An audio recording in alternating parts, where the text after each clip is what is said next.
তারপর বছর 20 পর প্রিয়তমার সাথে আবার দেখা।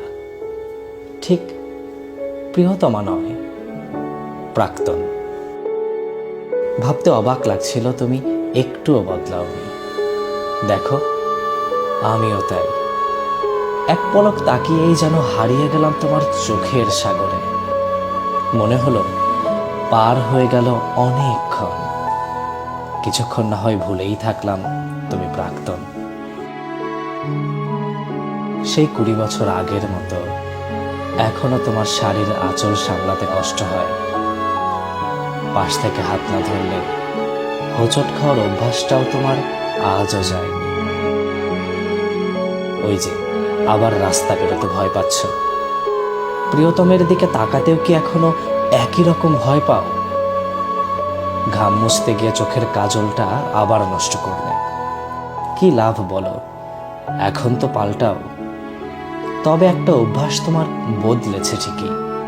এখন হয়তো কবিতার বদলে সংসার বেশি সামলাও।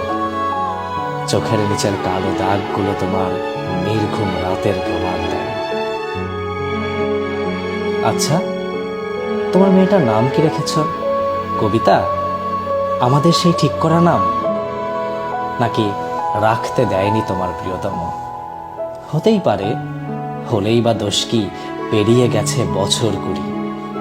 ফেলে দিয়েছি সব স্মৃতি আর 100 গল্পের ছুরি।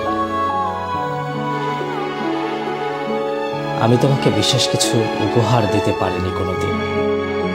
তবে শেষবার তোমার বিয়ের আগের রাতে একখানা পত্র দিয়েছিলাম।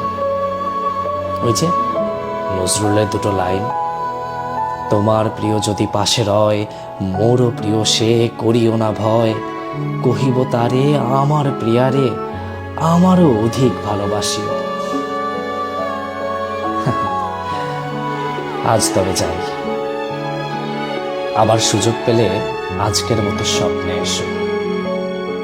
বাকি কথাগুলো তো বলা বাকি। মিথ্যা বলবো না। আজও ভালোবাসি, আজও ভালোবাসি।